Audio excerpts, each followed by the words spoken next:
Download What Buyers Want from Photographers, our free survey of 500 photo buyers and editors at photoshelter.com/mkt/research.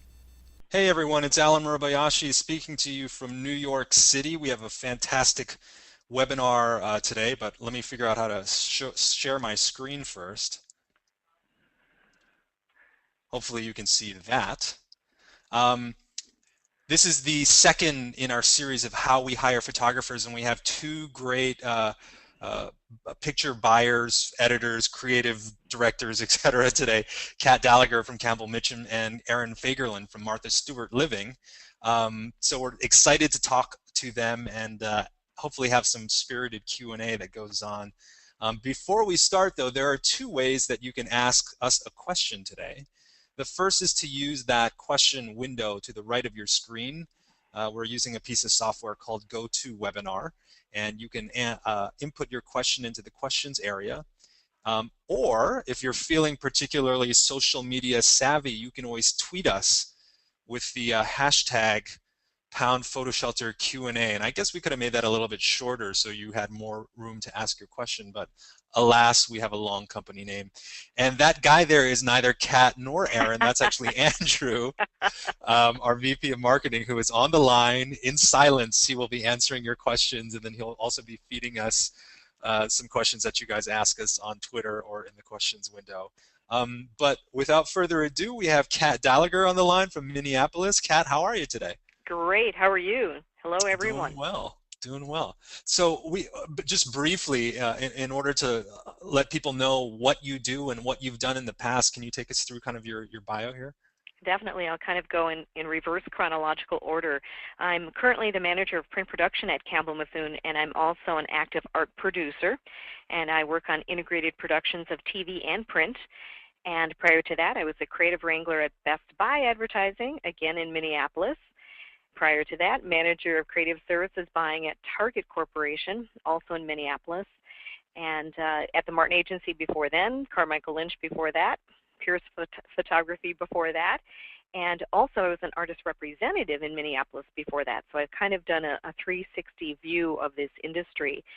Still very involved in the organizations such as Advertising Federation or ASMP, APA, so I like to kind of get my hands in things. Yeah, so you told me before we got on the call that you studied illustration. Illustration design, yeah. Yeah, and then became an artist representative and then got into all of this other stuff. So you really have seen kind of the 360 view of what's going on in the industry. That's great. It is, and it's very kind of you only to go back in years, back to 2001, because the prior 20 years were are not necessarily accounted for, but I have been in the industry for over 30 years. Yeah, we're trying to stay in this millennium, so that's fine. So, for us who aren't in the industry, in this side of the industry, can you describe to us what the manager of print production is responsible for? It's interesting because in the world that we're living in, as everyone knows, with the world that's changed, there's a lot of compression. And in my world, print production means a combination of multiple departments. So it's the digital artist, digital resources area in which we put together the mechanicals once photographs are taken and once the ads are, before they go to press or before they go to publishers, we produce those pieces. It's also print production, print producers who are going to press or making sure that the materials are distributed properly, print traffic, again, the people who are moving the materials around, and also presentation graphics, doing presentation materials for large format printing and new biz presentations, etc. So I wear many hats, as well as the art buying piece, art production piece. And again, because we do the integrated productions, the last shoot I was on was actually for a television shoot. And the nice thing about that is a lot of those skills transfer from one function to another. So it's kind of a blended world. And that's probably what photographers are dealing with right now, too. Who's your point of contact? Exactly. How do you even begin finding out who your point of contact is? Do you just do a shotgun blast to someone and hope someone replies to you? Or is there a way of finding out specifically who you should be speaking with? And some of the clients that Campbell Mithun works with or represents General Mills, Land O'Lakes, Hefty, Toro, United Way. So it seems like there's a pretty wide variety of image usage and image needs. Is that pretty accurate to say? There is.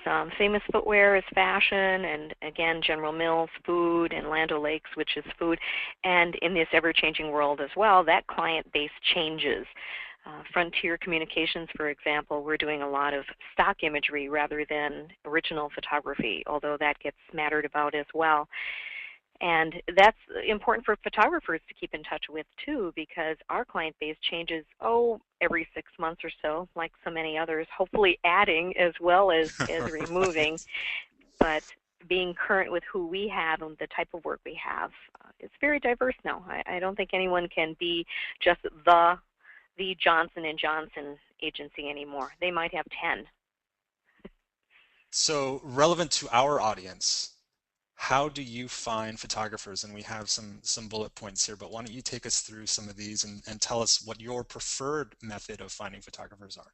And what's interesting is a lot of it is about how photographers find me. So it's a mutual finding, I guess, and also knowing that I'm discussing this from the perspective of a national agency who does brand work. However, I also have worked at lots of tiny little agencies before too, so I understand the issues that photographers face in either a large organization, directly to the businesses, or even in a small agency. And a lot of these things are universal. My personal preference is to get email correspondence. And the reason for, I couldn't have said that even 4 years ago, because I was being inundated with so many different things, and it was difficult. The technology was difficult. But right now, I think email promotions really serve a lot of great purposes, because I find that I don't tend to open my mail as frequently as I would like. And that's simply a time management issue. I do a lot with the internal recommendations of people who have either worked with someone before, or maybe it's through the forums, the Art Producers Forum, to say, hey, who do you know that does great food photography in the San Francisco area? And I could get multiple recommendations with just a few keystrokes. I do a lot of Google searches too. Sometimes it's just a matter of I need my brain to be functioning. Sometimes I need a cue, and so I'll do a Google search and say, who was that person who did? And then I can put in a few keywords, and then reminders could come up. I also When you use a do a lot. Google search, are you typically, you already have someone in mind and you're trying to remember their name, or will you do something broader like West Coast food photographer? It's both. It's technically both. Sometimes I can't remember the specific person's name. Sometimes if I don't remember that person's name, I'll go onto a website, like whether it's workbook.com, photo search, etc., and then say, hey, who is this person that I want to remember? I think they live in San Francisco, and then I can put in some of that key data, and then hopefully something will come up to trigger. Or if I can't find that particular person, at least trigger something where I can find someone who might be appropriate for a project. Right. But sometimes it's really nice to be able to let my fingers do the walking, because it used to be having hard copy files. So at every promo that would come in, I would have to put it in a folder and flip through the folder. Yeah. And that was kind of the cue. But if somebody took out some of the work, then where are they? Where's Andrew? I don't know where he is anymore. And so physically being gone. So I actually use the emails as a way of organizing and hopefully retrieving photographers later.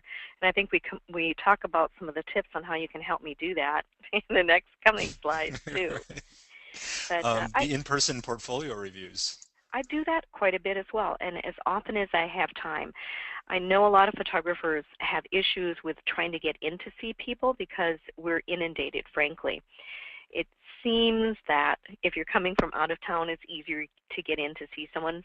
There's more allowance for that, I think, versus seeing the same company 5 times within the same year right in your hometown. I know that can be difficult as well. But I like to see people in person. I like to also meet and greet them and see if they're compatible kind of culturally.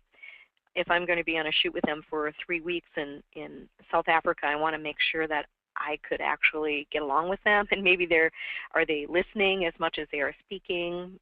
those kinds of cues are really important to us from that perspective, from a get it done perspective. And does it matter whether they're bringing a printed portfolio versus an iPad portfolio, or some other tchotchkes with them? Oh yeah, the tchotchkes in the form of food usually are. For some reason, I hate to say it, and it sounds terrible, but food really does bring out people. If nothing else, it's for the excuse of coming out and nibbling. And as we know, in our culture, a lot of things do center around food or meals, and that makes Yeah. it a little bit less formal than a presentation. We do a lot of them open house style. And so whether it's hard copy portfolio, which is wonderful because the batteries don't wear out, but I love iPods or iPads too because people are really getting used to how they navigate.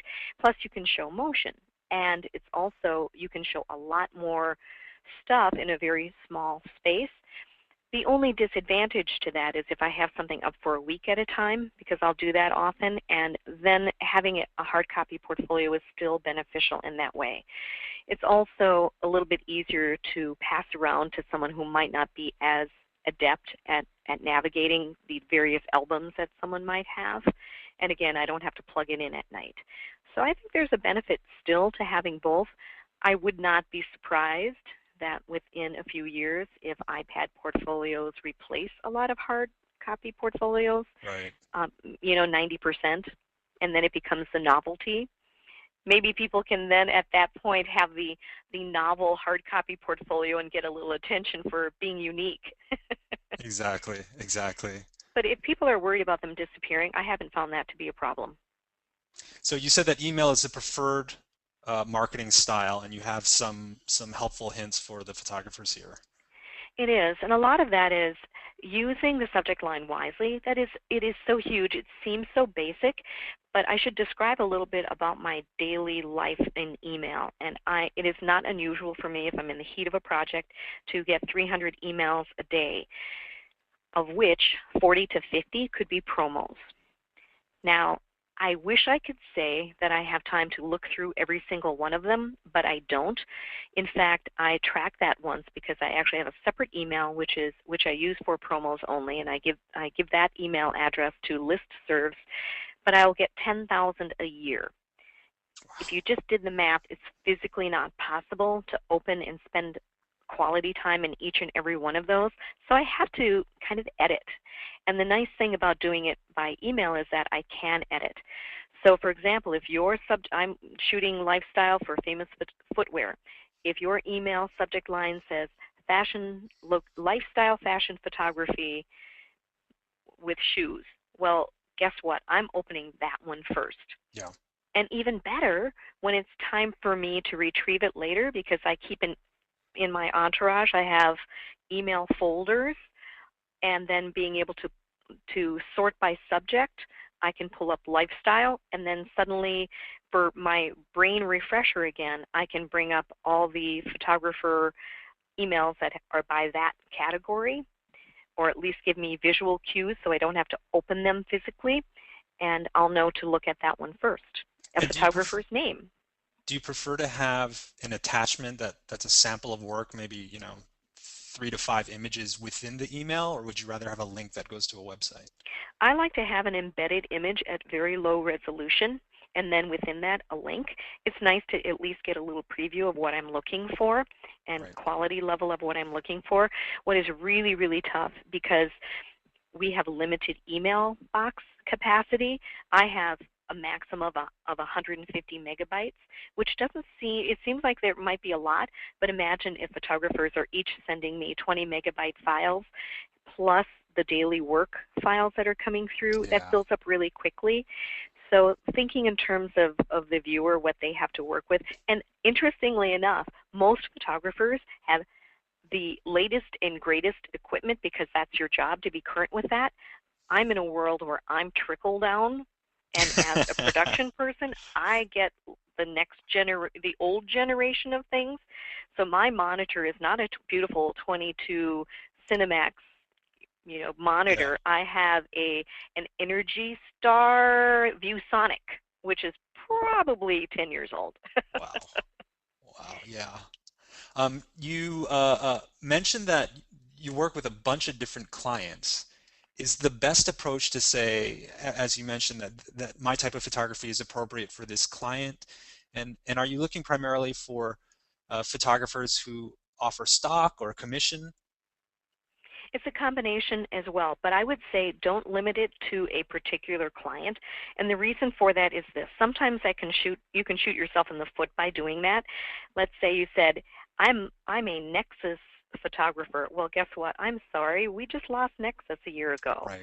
So number one is thanks. You've just opened that scab, right? And number two, you might not know about some other projects that we have that you've now put yourself in a box for, but I wouldn't necessarily put you in that box.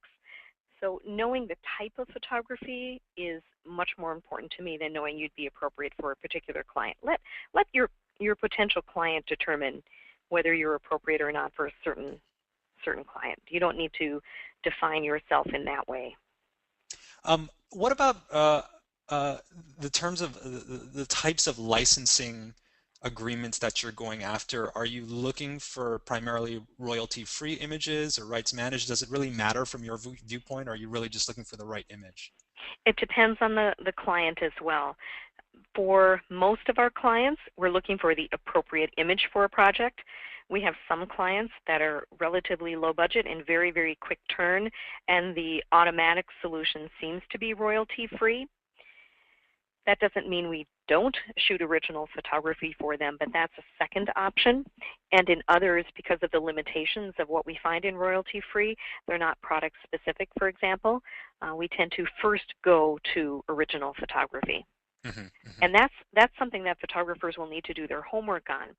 And a lot of that is doing that research before they contact that agency up front or that company up front, is to find out what they have done in the past. And it's not difficult to do that, because if you're looking at their previous advertisements that are out there, you get a pretty good sense of it. It has their own client product in there. That's original imagery. Right. You're not going to find stock with the Coca-Cola can in there. That's you know that Exactly. they've shot that originally. We are going to look at a direct mail piece that you received, or at least a tangible piece that you received before, but take us through some of the direct mail tips. Okay. Let's see. Are you on that slide? Yeah. So the idea behind direct marketing is that there are different types of pieces. One is you have a reminder. You're going to send something out to me, and I need to say, oh, that's right. I'm going to remember Alan. And now you don't even have to say anything to me. I have Alan at the top of my mind. Oh, yeah, you know what? I need to call Alan for this. Then there are other pieces that I really would like to get my hands on and be able to refer to, and that is a keeper piece. And that's something that's probably a little bit more substantial. You're not going to want to blitz that. You're not going to want to send it to 10,000 people, but maybe you'll send it to 50 or 100 very targeted people, in something that is, again, memorable to me in one way or another. I've received everything from, I love getting like boxes of cards. I like getting, I have plants from different things, and every time I water them, I think of the photo studio that's done it. Does that necessarily mean I'm going to hire them right off the bat? No, they still have to be appropriate for a project, but it's nice to be at least top of mind, and in a good way, having a good feeling about something. Sending me a 20 megabyte file by email, that gets a negative connotation. Right. So the piece that I had shown is someone I have not worked with, and no, I received no financial gain from showing that piece. It's a piece that struck me and I have kept on hand because it's a great example of how to make it work for you. And that is, do you have that slide up too, Yeah. or am I jumping ahead? We can move to that and show Move to people. that Here one. it is. Sorry, the 7 assignments promo box.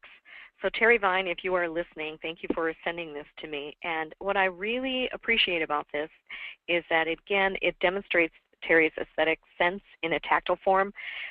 So maybe you have everything on an iPad, but boy, it sure is still nice to be able to see design, great design, and touch great design. Portfolio viewing is very 6 senses, and it's not only taste, touch, feel, etc., but it's also that aesthetic value, that's that sixth sense, and sometimes even that seventh sense of, do I like that person? It's kind of Right. those intangibles that come along with that. And it's also something wonderful that I can grab off my shelf, and if someone is asking me a question, I'm like, oh, here it is, it's right here, and it's got a body of work in it rather than just a single piece. It's also a great way, and we were talking a little offline about how do people show that they're diverse without appearing to be unfocused. And this Right. is one way of doing it. It's acknowledging that there are different aspects to what Terry does, but at the same time it's cohesive enough. I believe it's the same person. I believe this person is versatile enough. I don't disbelieve that they could work on Famous Footwear as well as work on General Mills. So again, that's why you wouldn't want any of these to be, well, I'm your Famous Footwear shooter, and yet I have something perfect for you for a different client. One of the questions we're getting is how you feel about photography books. So a la, Apple allows you to publish a book, blurb.com allows you to publish a book, and we've seen some photographers using them for promotional purposes. It's not as handcrafted as this, but does it give you sort of one step up from a postcard? I love published books. I love the blurb books. I love all of those books. And in fact, I almost, for this, took a photo of my bookshelf, which has my little precious books right there. Sometimes there are people who have, let's say, done food photography, and they send me one of their cookbooks. That's awesome because, again, it's its own little keeper piece. But I do love the self-published books also. Yeah. Another question is, are you typically the decision maker on photography? Is it the client? Is it the creative director? That's an excellent question because different places have a different chain of command for that. As the art producer, my job is really more of a facilitator, and I present options that would be appropriate, and I give feedback on who I think would be appropriate. But the final decision usually comes down to the creative. And again, that might be different levels. I might be working with an associate creative director who is reporting to a creative director who is then reporting to a chief creative officer. And in most cases, they don't have to all come up with the same person, but it's usually my creative director who is giving that final decision. Right. Sometimes that goes up to the client for final review, but they're typically not the ones saying you should be shooting with so-and-so, at least not in the world I live in. I do know that does happen, where sometimes it's a client dictating who to work with. And we've had clients recommend who to work with in the past for various reasons, and sometimes that works out just fine. But typically it's the creative director who's making the final decision, and that tends to carry through both upward and downward in the organization. So given the fact that it seems like every different agency has a slightly different structure, and depending on the agency that you're at, you might have a different, very creative titles or very vanilla titles. What do you think is the best way for a photographer to figure out who they should be contacting? One thing that would help them is to get a creative list if possible, and sometimes that's simply from the receptionist. And if nothing else, at least ask the receptionist, do you have a creative list, or is there someone I could get the creative list from? Other ways, it's doing your homework again, using some of the online sources to be able to see who a point of contact would be, and at least starting with a name rather than blitzing with emails that maybe go into a dead end.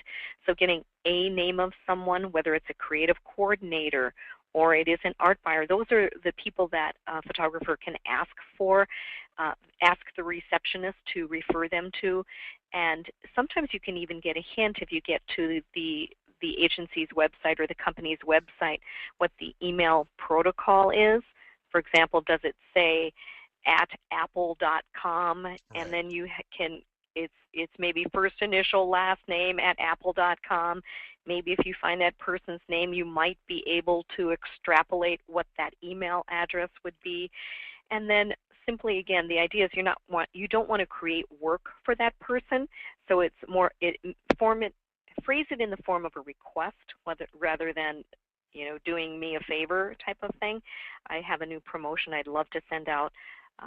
it would be beneficial if I can target and not waste your time or waste your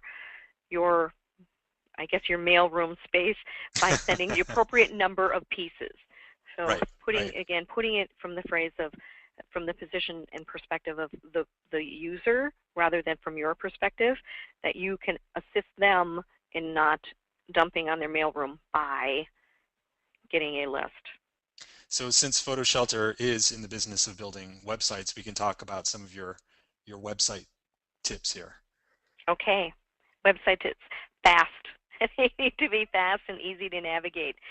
It would be wonderful if we had a lot of time for Flash and we had a lot of time for something to upload. But the fact is this, I'm going to have to look through 40 websites before I can even make a decision on who I narrow it down to show my art director, who then shows his creative director, and so on.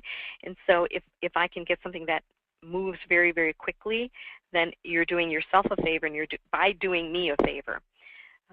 Things that are irritating are, again, from the user perspective, if I can't click and move from image to image very, very quickly, I will simply bail because I don't have time to kind of figure that out. And what I mean by the roving scroll or cursors are if I'm in one spot and I can keep my cursor on one spot and I can click next, next, Right. next, next, versus next, and then it moves an inch over to the right because it's scaling to the image. Yep. That I hate to say it, but I don't have time for that because it's taking up time that I would need in order to look at multiple books. Loud music. A lot of people are in cubes. I have an office. I'm fortunate enough to have an office, but many organizations, people are working in cubes, and that can be quite distracting if that comes up. And agree to, I know why this is being done, and I understand the legal reason and the rationale behind it, but I have to say that I have spoken with many art directors that simply refuse to do it, and they will not look in the website, especially if the whole purpose of your website is to get people to go on and at least be familiar with the work. The agree to is supposed to deter people from stealing images, but when there's a will, there's a way, and Right. that's not going to stop them, even if you've been told that that will be a deterrent and that as legally that puts you in a different position. I guess one of the If you don't things get is the that job. the photographers are scared of things being stolen, but when their target demographic is an ad agency buyer, they're not going to steal the image, and they want to be able to access that image very easily. So for example, your penultimate bullet point is being able to access these high-res comps, which are images that designers can put into fake layouts to show the client. And what's interesting is stock houses have learned that, which is why they give everyone free access for high-res comps. They have learned that a huge percentage of the time, if an image is put into a comp, the client wants that particular image. So that converts to a sale, or if not even a direct sale of that particular image, it is finding that photographer, that specific photographer, to replicate that for them. So that's why it's beneficial to photographers, that someone says it's unauthorized use, but the fact is the conversion rate into a job is high. Right. And again, if people are going to steal an image, they don't care if it's watermarked. They don't care if they've agreed to anything. If they're that unethical, they'll stop at nothing to get the image that they want anyway. So if you had your druthers, would you have a website with, a 900 pixel image that you could just drag and drop from the browser onto your desktop? No, not necessarily, and the reason for that is it will take longer for that to upload. I'd rather have thumbnails, and if I needed something more substantial, I could certainly go back again and request something higher res, or at least something that I could scale up relatively well. Most of my comps are 8.5 by 11. They're not giant comps. Yep. So it's not really necessary to do anything high res, and the downside again to waiting for an upload would be too much of a deterrent in my world. Yeah. We often instruct photographers to print their email and their telephone number prominently on every page of their website. When you say make it easy to sort of request, what is sort of the ideal way to request an image? Is it via email, or is it just I click a button and then I can get the high res? I am so astounded by some things that seem so simple and basic, how often that does not happen. Again, where maybe I have to search through contact, which is the contact tab, and now I'm on an inner page, and now the contact tab has disappeared. Now I have to go back to the home page in order to contact. Putting it everywhere is so easy because I'm not always going to go back to the home page in order to make a contact. I've gone through 3 pages, I've seen enough. I want to contact you. I want to be able to do it from wherever I am. That makes perfect sense. Another question we have, do you ever use international photographers for shoots outside of the country? And if so, is there a difference in how you source those photographers? Most of the photographers, if I'm shooting out of the country, I tend to shoot with photographers from the U.S. and bring them with me overseas. Interesting. I have sourced and tried to develop relationships with external photographers, out of country photographers as well. It's harder to build relationships, obviously, because they don't visit as often, and just trying to find, again, photographers with a certain aesthetic level. For some reason, and because we have the work here, the U.S. has a wonderful base of photographers already to use. Yeah, and exactly. For example, lifestyle fashion, tons here, not so much in some other countries, so it makes it difficult to find. So we are at the end of our time here, but Kat, Andrew told me that you bravely volunteered to give your email address on the webinar, and I don't know if that's still true. So I guess I'll ask you. Okay, I'm going to give everyone my my email address that is used for promos, and that is called artprod, as in art production, artprodpromo at cmithune.com, and that's short for Campbell Mithune. So that's C, M like Mary, I, T like Tom, H, U, N like Nancy.com. So that's artprodpromo at cmithune.com. So make sure you photographers out there listen to all of the instructions that Kat gave you for the perfect email. Otherwise, it will never see the light of day. I'm sorry. Yes, and you can also say that, you know, in your subject line now, you can say webinar photographer, and then at least I'll know. Thank you for listening. And then I can read that. And there are many times when a photographer uses the subject line appropriately, I am driven to reply to them and say, thank you. I just did that earlier today. Thank you for making my life easier. And it's not all about me, but knowing that it is about the buyer that will make things come back to the photographer. That will ultimately be a good thing for a photographer. Right. Kat Dalager from Campbell Mithune, thank you so much for your time today. Thank you very much. So much more to say. We'll have to do it again. Definitely. Thank you. Thank you. We'll move on next. We have Erin Fagerlin from Martha Stewart Living on the line. I think she's on the line. Erin, are you there? I'm here. Hi, how are you? Hey. Before we start with Erin, we have been getting a lot of questions as to what a comp is.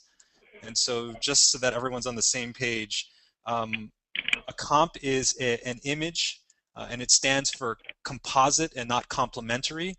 It's an image that can be used in art layouts. And typically there's no watermark on it. Agencies will download an image, put it into a mock-up, show the client.